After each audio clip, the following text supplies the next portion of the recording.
Baik, terima kasih moderator atas waktunya. Di sini saya akan menjelaskan mengenai manajemen job produksi. Yang pertama yaitu pengertian manajemen dalam Kamus Besar Bahasa Indonesia diartikan sebagai proses penggunaan sumber daya secara efektif untuk mencapai sasaran. Manajemen produksi adalah seluruh kegiatan yang berkesinambungan dengan pengelolaan produksi dengan tujuan untuk menciptakan sebuah karya berdasarkan rancangan ide produksi itu sendiri. Manajemen produksi film dapat diartikan secara sederhana berkaitan dengan perencanaan, pengorganisasian, pengkoordinasian, dan pengontrolan sumber daya untuk mencapai sasaran secara efektif dan efisien yang berhubungan dengan pembuatan atau memproduksi film. Dalam manajemen produksi, ada beberapa orang yang secara terorganisir dalam melakukan pekerjaannya. Keseluruhan orang-orang yang menempati bidang tersebut akan bertanggung jawab dalam proses produksi. Yang selanjutnya yaitu tahapan produksi film pada tahap praproduksi atau sebelum produksi. Tahap praproduksi merupakan kegiatan tahap perencanaan produksi film yang akan diproduksi. Nah, tahapan apa saja gitu yang dilalui pada tahap praproduksi? Yang pertama yaitu analisis ide cerita. Sebelum membuat naskah, langkah pertama yang perlu diperhatikan yaitu tujuan pembuatan film. Apakah sebuah film yang dibuat itu hanya sebagai hiburan, pendidikan, dokumenter, atau menyampaikan pesan moral tertentu. Hal ini sangat diperlukan agar pembuatan film lebih terfokus. Apabila tujuan pembuatan film sudah ditemukan, maka semua detail cerita dan pembuatan film akan terlihat dan lebih mudah. Ide film dapat diperoleh dari berbagai sumber, di antaranya yaitu pengalaman pribadi penulis, cerita rakyat atau dongeng, biografi tokoh terkenal, aktivitas sehari-hari, adaptasi cerita dari komik, cerpen, ataupun novel. Yang selanjutnya yaitu menyiapkan naskah skenario. Skenario adalah hal terpenting dalam proses produksi film, karena skenario adalah kerangka sebuah film yang diubah menjadi gambar bergerak. Ada beberapa hal yang perlu diperhatikan dalam menulis skenario film, yakni sasaran cerita, jenis cerita, dan alur cerita. Untuk sasaran cerita perlu ditelusuri apakah cerita tersebut ditargetkan untuk anak-anak, remaja, dewasa, ataupun umum. Kemudian jenis ceritanya itu apakah drama, komedi, melodrama, ataupun misteri. Dan bagaimana alur ceritanya, apakah menggunakan plot lurus atau plot bercabang. Langkah yang selanjutnya yaitu merekrut pekerja film atau kru.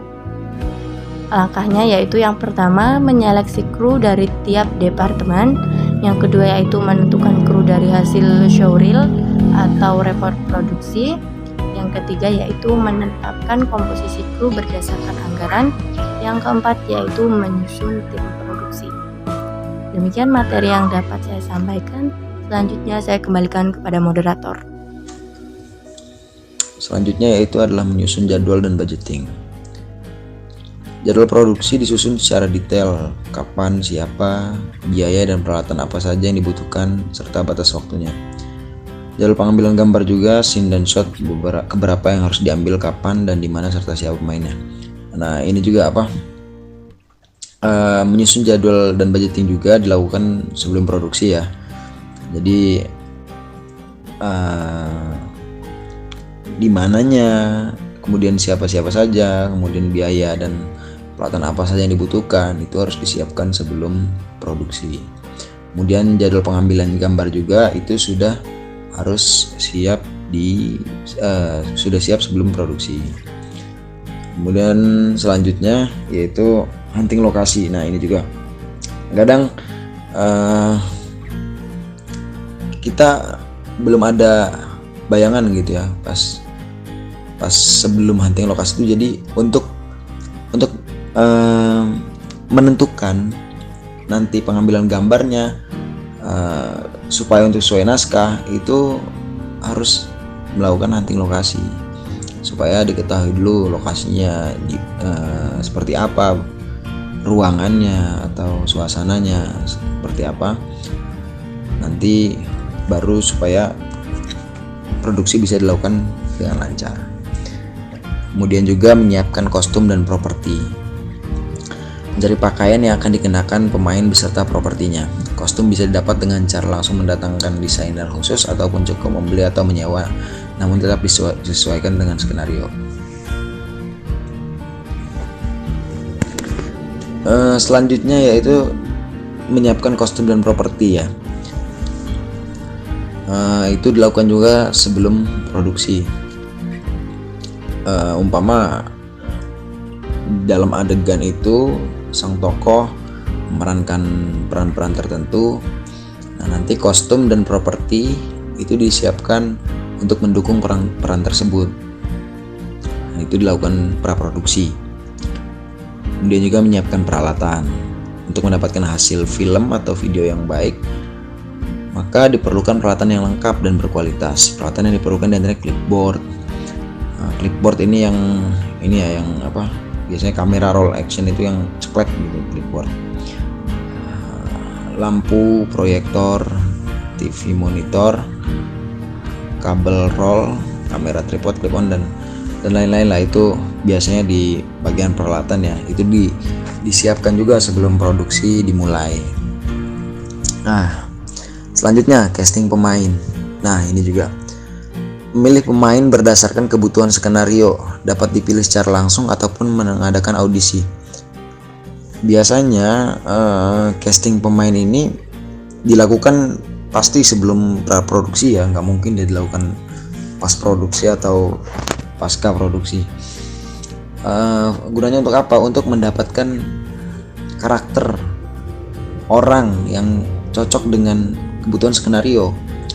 Nggak bisa juga kita bikin film action tapi penokohannya orang-orang film horor gitu, orang-orang yang emang nggak ke situ karakternya. Ya, itu fungsinya casting pemain, yang mencari pemain yang cocok dengan kebutuhan skenario.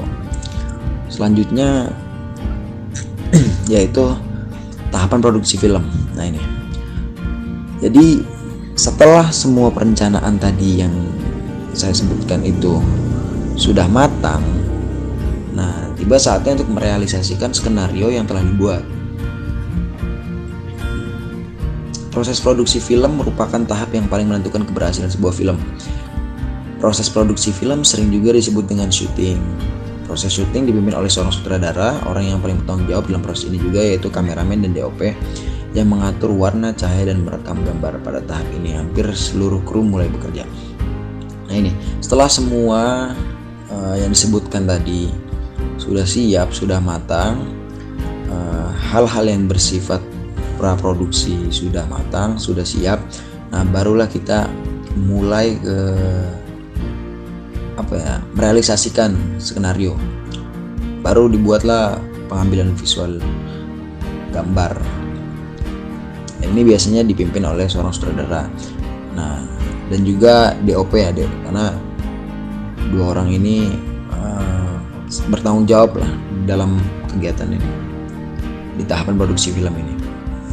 Nah, nanti mereka juga yang mengatur warna, cahaya, dan merekam gambar. Ini juga disebut dengan proses syuting. Ya, terima kasih atas waktunya. Saya kembalikan kepada moderator. Oke, selanjutnya adalah manajemen lapangan. Manajemen lapangan menjadi hal yang cukup penting karena dengan manajemen lapangan yang baik, segala kegiatan yang kita rencanakan akan lebih terkoordinir dan lebih rapi. Manajemen lapangan mencakup beberapa hal. Yang pertama adalah manajemen lokasi, nanti terkait dengan perizinan, keselamatan, dan keamanan. Selanjutnya adalah talent koordinasi. Nah, di sini nanti berfokus kepada koordinasi si talent, misalnya kostum yang akan digunakan, make upnya, dan lain-lain. Lalu ada manajemen waktu. Nah, di sini kita memperhitungkan kecepatan kerja supaya hal yang kita lakukan lebih efektif. Kemudian yang terakhir adalah kru koordinasi. Kita lebih berfokus kepada tugas-tugas apa saja yang akan dilakukan oleh masing-masing kru. Nah, selanjutnya adalah kegiatan syuting. Bisa dibilang pada tahap ini adalah inti dari sebuah produksi film, karena disinilah kita mencari bahan-bahan atau footage yang akan kita edit menjadi sebuah film. Nah, di sini kemahiran sutradara, DOP, dan kru sangat menentukan hasil gambar yang berkualitas. Oleh karena itu, ada beberapa hal yang sangat penting yang harus diperhatikan saat melakukan syuting. Misalnya ketika syuting outdoor, kita harus memperhatikan cahaya matahari, reflektor, hujan buatan, dan sebagainya. Atau ketika syuting indoor, kita harus memperhatikan penggunaan lighting sederhana, penggunaan filter, make up, dan lain-lain, serta penambahan visual effect. Kemudian tata setting. Tata setting di sini merupakan bangunan latar belakang untuk pengambilan gambar. Di sini setting tidak selalu berbentuk bangunan dekorasi, tapi lebih menekankan bagaimana membuat suasana ruang mendukung latar peristiwa, sehingga menghantarkan alur cerita yang menarik. Misalnya seseorang sedang turun dari bus dan di belakangnya terdapat orang yang sedang dikejar-kejar warga. Di sini menunjukkan bahwa kota tersebut adalah kota yang penuh dengan tindakan kriminal, misal seperti itu. Dan hal yang tak kalah penting lainnya adalah tata suara. Nah, di sini proses pengambilan suara sangat mempengaruhi kualitas film yang akan kita buat nanti. Selain itu, dengan tata suara yang terencana dengan baik, maka kan memudahkan proses editing kita nantinya. Salah satu caranya adalah dengan menggunakan mikrofon yang berkualitas, peka terhadap sumber suara, dan mampu meredam noise atau gangguan suara, baik di dalam maupun di luar ruangan. Kemudian tata cahaya. Seperti yang kita tahu, penataan cahaya sangat penting karena mempengaruhi dalam pengambilan gambar. Apabila tidak ada cahaya, maka kamera tidak akan bisa merekam objek. Penataan cahaya dengan menggunakan kamera cukup memperhatikan sisi paling terang sebuah ruangan atau highlight dan sisi yang paling gelap atau shade agar kontrasnya tidak terlalu tinggi. Sebagai contoh, misalnya background suatu ruangan sangat terang dan artis yang kita rekam nanti akan terlihat cukup gelap. Oleh karena itu, kita perlu menambah cahaya dengan menggunakan reflektor. Nah, seperti itulah yang kita namakan dengan penataan cahaya. Oke, yang selanjutnya yaitu ada tata kostum. Pakaian yang dipakai oleh para pemain harus disesuaikan dengan isi cerita. Untuk pengambilan gambar bisa dilakukan tidak sesuai dengan nomor urut adegan. Bisa meloncat dari satu scene ke scene yang lain. Hal ini tentunya untuk mempermudah pengambilan seluruh shoot di tempat yang sama. Selanjutnya ada tata rias. Tata rias pada produksi film berkaitan dengan skenario. Tata rias tidak hanya fokus pada bagian wajah, tetapi juga pada seluruh anggota badan. Tidak hanya untuk mempercantik, tetapi lebih menekankan pada karakter, misal karakter sakit dengan wajah pucat, karakter antagonis, protagonis, tua, muda, dan lain sebagainya. Kemudian ada selanjutnya tahapan produksi film, yakni pasca produksi. Setelah proses produksi rampung, maka kegiatan selanjutnya dalam pembuatan film adalah post-produksi. Dalam tahap ini, hasil perekaman gambar diolah dan digabungkan dengan hasil rekaman suara. Penggabungan tersebut disesuaikan dengan naskah sehingga dapat menjadi satu kesatuan karya audiovisual yang mampu bercerita kepada para penikmat film. Nah, dalam pasca produksi ini ada proses yang disebut dengan proses editing. Proses editing di sini yaitu proses merapikan dan membuat sebuah tayangan film menjadi lebih menarik untuk dilihat. Dalam tahap ini, editor akan menggabungkan potongan-potongan gambar yang telah diambil oleh kameramen pada proses produksi sebelumnya. Nah, tugas editor dalam proses editing itu diantaranya yaitu yang pertama, menganalisis skenario bersama sutradara dan kameramen mengenai konstruksi dramatisnya. Kemudian yang kedua, melakukan pemilihan shoot yang terpakai dan shoot yang tidak terpakai. Yang ketiga itu berkonsultasi dengan sutradara atas hasil editingnya. Yang keempat yaitu bertanggung jawab sepenuhnya pada keselamatan semua materi gambar dan suara yang diserahkan kepadanya untuk keperluan editing. Kemudian setelah proses editing ada proses review hasil editing. Setelah film selesai pada proses editing, maka langkah selanjutnya adalah pemutaran film secara internal.